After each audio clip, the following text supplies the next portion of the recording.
Bismillahir Rahmanir Rahim. Hello, my dear master's student. How are you? I know that you all are fine. Today I'm taking another class of prose, and that class is um, about to about literature and culture. A for Levi's. Um, in my next class, previous class, I'm taking the summary. Describe the summary of literature and culture. Now I am today discuss with something different, which is Mr. Concept of literature and its function. দুইটা জিনিস নিয়ে আলোচনা করতে যাচ্ছি, একটা literature and function আর একটা হচ্ছে তোমার নতুন লিটারেচার অ্যান্ড সোসাইটি। এই দুইটা জিনিস আমি কেন পড়াচ্ছি আমি একটু বলি। এই দুটো জিনিস পড়লে তোমাদের হচ্ছে লিটারেচার সাহিত্যের সাথে ফাংশন ও সাহিত্যের সাথে সমাজের যে একটা সম্পর্ক আছে সেই জিনিসটা তোমরা, বা সংস্কৃতির সাথে সমাজের যে একটা সম্পর্ক আছে সেটা আরেকটু ক্লিয়ার হয়ে যাবে। ঠিক আছে, ইনশাল্লাহ আমরা এই দুইটা এটা পড়ার পরেই হয়তো আমাদের আর তেমন কিছু এখান থেকে পড়ার থাকবে, এরপর আমরা ডাইরেক্ট কোশ্চেনে চলে যাবো। Okay, so first let's start. Literature for April Lewis is not merely an aesthetically written work of art designed to give pleasure to the reader. Mainly তোমার হচ্ছে লিটারেচার, যে লিভাইস যেটা বলছে যে রিটেন ওয়ার্ক বা আর্ট ডিজাইন, এই জিনিসগুলো কিন্তু তোমার হচ্ছে রিডারদের কী করে, রিডারদের খুব বেশি প্লেজার দেয়, আনন্দ দেয়। It is not simply a document of language charged with meaning of the utmost possible degree. এটা এরকম না, এটা document language charge with meaning of the utmost possible degree, যে ডিগ্রি অর্জনের জন্য যে তোমার শুধুমাত্র পড়ালেখা বা কোনো কিছু পড়তে হবে এরকম কোনো কিছু না। According to Levi's it is the store house of recorded values. এটাকে বলা যায় হচ্ছে একটা মূল্য বা রেকর্ডেড, বলেছে স্টোর হাউস মানে হচ্ছে এমন একটা জায়গা বা এমন একটা ঘর যেখানে তোমার হচ্ছে ভ্যালুজ, আমাদের যে ভ্যালুজ, আমাদের যে মূল্যবোধগুলো আছে সেইগুলো এই ঘরে রক্ষিত থাকে। এটাকে আমরা হচ্ছে লিভাইসের মতে, according to Levi's, it is the storehouse of recorded values. It is the writer's exploration of the cultural tradition of his age. এবং রাইটার তার এইজের সময় যে কালচারাল যে ট্রেডিশনগুলো থাকে সেই ট্রেডিশনগুলো সে আলোচনা করে, সেই ট্রেডিশনগুলো সে বিভিন্ন ইনসিডেন্টের মাধ্যমে সেগুলো আমাদের সামনে তুলে নিয়ে আসে। এবং যখন আমরা ওই রাইটারের ওই রাইটিংসগুলো পড়ি তখন আমরা বুঝতে পারি যে ওই সময়ের রাইটারের সময়ের যে তখন রাইটারের সময় যারা ছিলেন বা ওই সময়ের সোসাইটির অবস্থাটা কী ছিল, এটা আমরা ফুলফিল ক্লিয়ার হইতে পারি। ঠিক আছে, এবং খুব সুন্দর একটা কথা বলছে লিভাইস, সেটা হচ্ছে the store house of recorded values, মানে হচ্ছে আমাদের মূল্যবোধের একটা ঘর বলতে পারো। ঠিক আছে, এই লিটারেচারকে it is a record of all that the age habitually thinks feels and acts upon. এটা এমন একটা রেকর্ড যেটা হচ্ছে আমাদের অভ্যাসগত চিন্তাভাবনা, আমাদের অনুভব, আমাদের আচরণ সব কিছুই এটার ভিতরে আমাদের রেকর্ডটা থেকে যায়। Literature keeps the healthy moral and cultural tradition alive.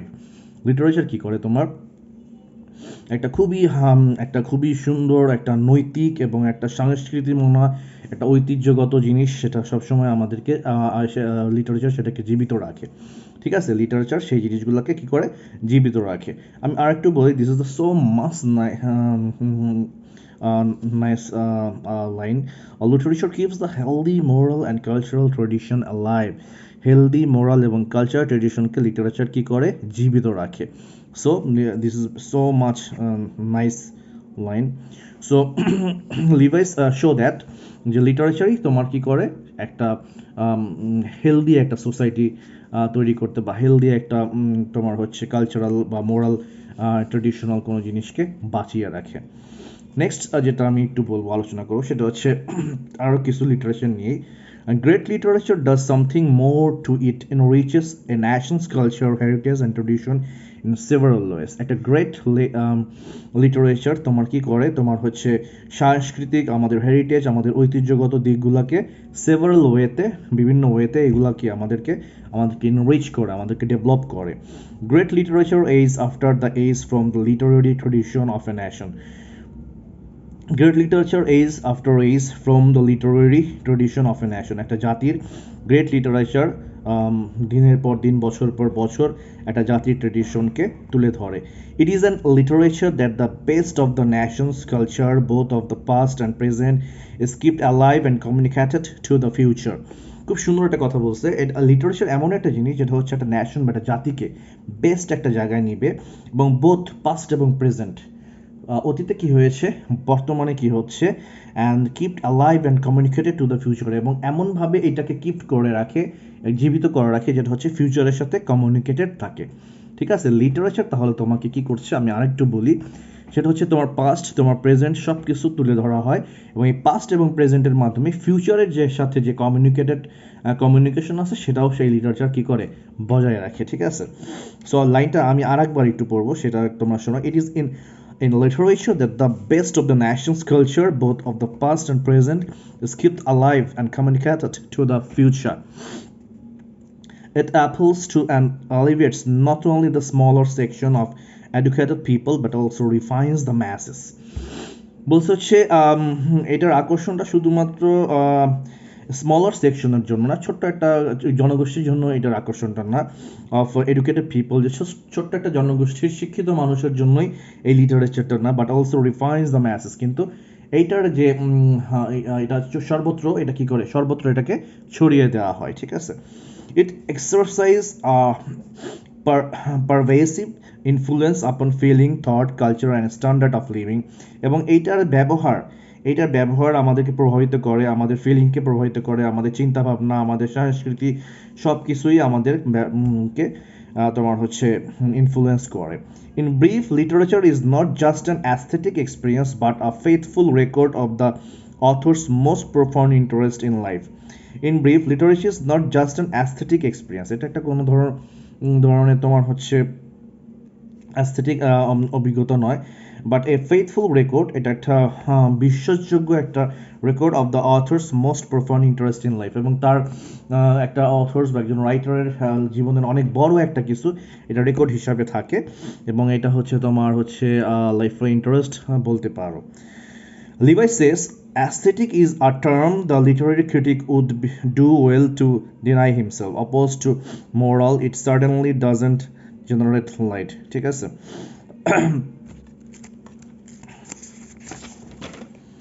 Levi's also says that literature is higher than history. লিটারেচারের যে জায়গাটা সেটা হচ্ছে হিস্টোরি থেকে অনেক বেশি উচ্চ জায়গায় আছে, and even preserving the culture of the past, এবং সে কি করে, প্রিজার্ভ করে রাখে পাস্ট যে কালচার ছিল, আমাদের পাস্ট যে সংস্কৃতি ছিল সেটাকে সে প্রিজার্ভ করে রাখে। ঠিক আছে, history only maintains the record of the past. History কি করে, শুধুমাত্র পাস্টের যে রেকর্ডগুলো আছে সেগুলো তুলে ধরে, যে এত সালে ওইটা হয়েছে, এত সালে এই হচ্ছে, এই দিনে এটা হয়েছে, এগুলো তুলে ধরে রাখে।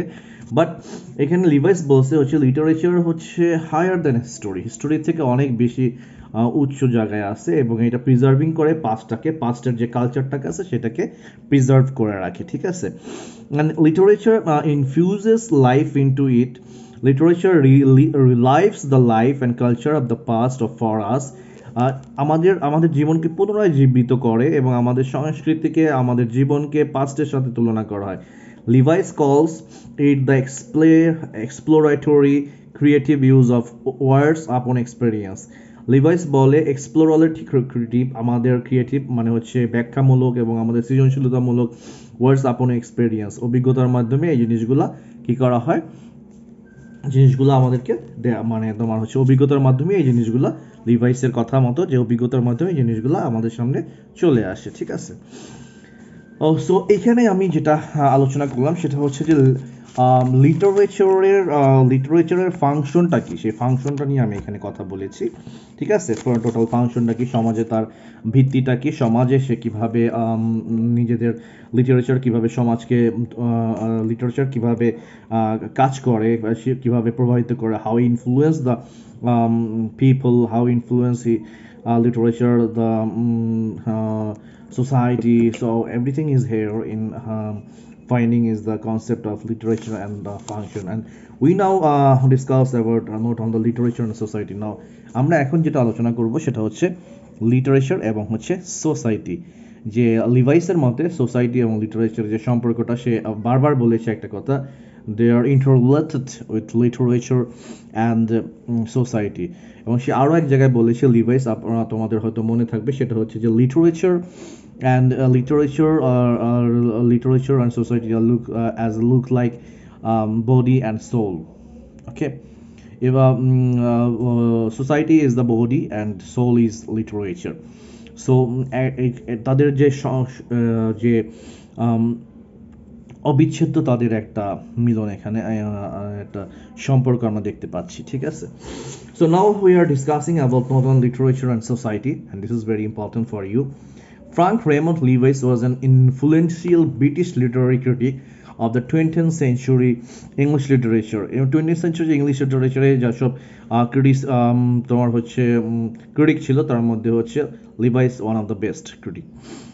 And he was influenced by T S Eliot, এবং সে টি এস ইলিয়টকে খুব বেশি পছন্দ করতো, আমরা তার আর্লি লাইফে যেটা দেখেছি, এবং সে টি এস ইলিয়ট দ্বারা প্রভাবিত। And to a great extent Lewis possessed a very clear idea of literary criticism, and he was well known for his predecessors and his contemporaries. এবং সে তার খুব ক্লিয়ার তোমার হচ্ছে একটা আইডিয়া ছিল অ্যাবাউট ক্রিটিসিজম, লিটারি ক্রিটিসিজম সম্পর্কে, এবং সে ওই অনুযায়ী এবং তার সময় যে তার তার সাথে যে তার সমকক্ষ যারা ছিল তাদের সময় সে মোটামুটি একজন ফেমাসই ছিল। He is still regarded as a charismatic and undisputed leader of the critical world of England.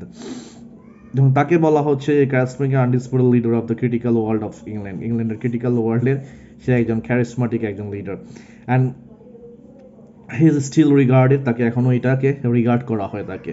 and F.R. Lewis shares some ideas, theories and practice with the new critics, and Lewis share করেছে some ideas, কিছু ধারণা, কিছু theory এবং কিছু practice with the new critics, কিছু new ক্রিটিক্সের সাথে কিছু আর কি তোমার কথা বলেছে। Instead of concentrating on Literary history and biography, যেখানে সে বায়োগ্রাফি এবং লিটারারি হিস্টোরিকে সে মাঝে মাঝে কনসার্ন করেছে। Like the other new critics of the period, Levi's advocated close reading of the text itself, arguing that the critic should analyze the words on the page rather than work from extrinsic evidence.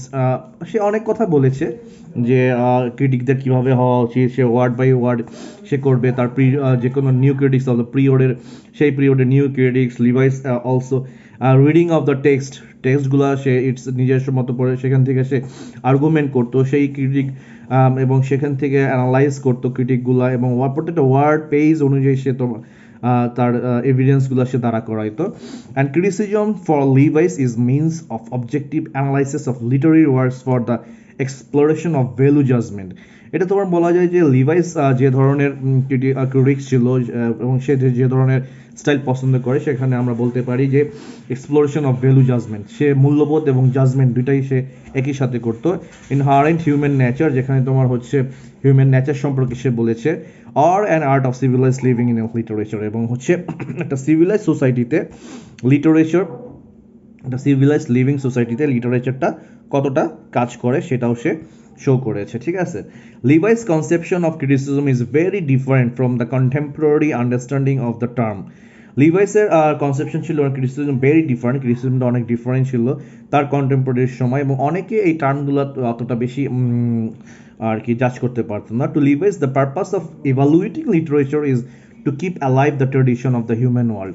এবং literature সে বলেছে যে সোসাইটিতে লিটারেচারই কী করে, তোমার হচ্ছে tradition, ঐতিহ্য এবং হিউম্যান ওয়ার্ল্ডের ভিতরে সেই সোসাইটির ঐতিহ্য তুলে ধরে, এবং সেই সোসাইটির ঐতিহ্যটাকে সবসময় ফ্রন্টে নিয়ে আসে, ঠিক আছে? And not by admiring its achievements, এটা অ্যাচিভমেন্টকে অ্যাডমিয়ার বেশি করা হয় না, but by bringing its values, purpose and significance to bear on the present. এইখানে যে তুমি কি অ্যাচিভ করছো, সেই অ্যাচিভটাকে প্রাধান্য বেশি দেয় না লিভাইসের কথা হচ্ছে আমার পাস্টের অ্যাচিভমেন্টকে আমি বেশি প্রাধান্য না দিয়ে আমি এখানে শো করবো হচ্ছে ভ্যালুটা কী ছিল, ভ্যালুস কী ছিল, যে মূল্যবোধটা কী ছিল, পারপাস কী কারণে এটা হয়েছে, এবং সিগনিফিকেন্স এবং কেন হয়েছে, সেই জিনিসগুলো সে প্রেজেন্টের দিকে নিয়ে আসে, ঠিক আছে?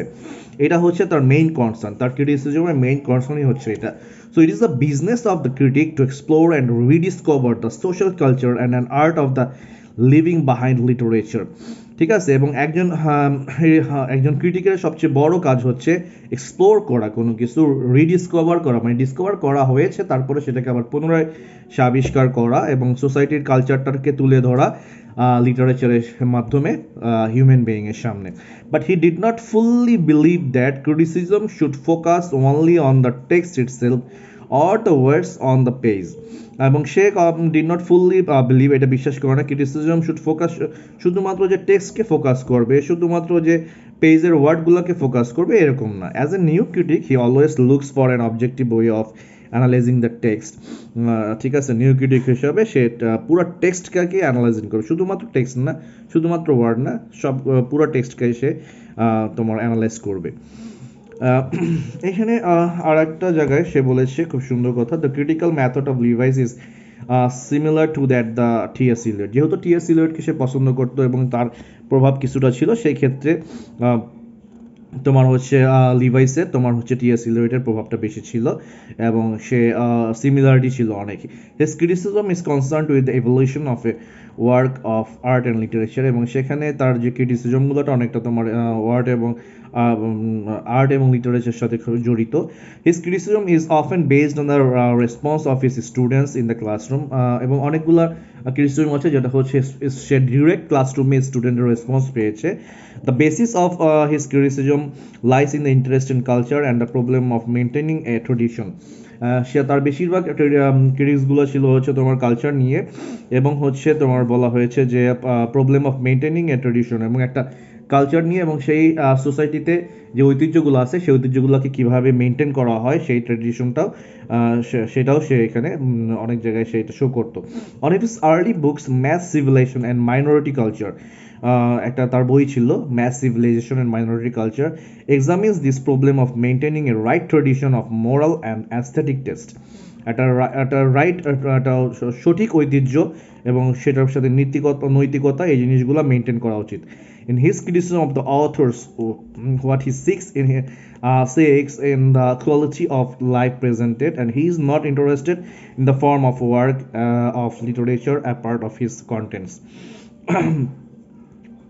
সো এইখানে আমি অনেকগুলো জিনিস যেখানে দেখেছি, আমি আগের দিন যখন তোমাদেরকে পড়িয়েছিলাম এইটার ব্যাপারে একটু, যেহেতু এগুলো হচ্ছে একটা ক্রিটিসিজম টাইপের এবং এটা একটা ক্রিটিক্যাল, সো সেক্ষেত্রে তোমাদের হচ্ছে যে কনসেপ্টটা ছোট হোক বড় হোক, মোটামুটি কনসেপ্ট তোমাদের ক্লিয়ার রাখতে হবে যে লিটারেচার এবং কালচারে কী বলছে লিভাইস, এই জিনিসটা ক্লিয়ার রেখে এটার সামারি এবং এটার হচ্ছে টেক্সট, তো যদি পারো তোমাদের টাইম থাকে টেক্সটটা একটু পড়বা, সামারিটা পড়বা, কিছু দুই একটা ক্রিটিক্যাল অ্যানালাইসিসটা তোমরা একটু পড়বা, পড়ার পরে তোমাদের যে কাজটা হবে সেটা থেকে হচ্ছে ব্রিফ আর হচ্ছে তোমার পার্ট বি ও পার্ট সি পড়ে ফেলবা, তাহলে তোমাদের জন্য সুবিধা হবে। যেহেতু আমার কাছে মনে হয় তোমাদের হয়তো, যেহেতু তোমরা নিউ, তো সেক্ষেত্রে এখন থেকে যদি তোমরা একটু ভালো করে পড়ো তাহলে তোমাদের জন্য খুব ভালো হবে।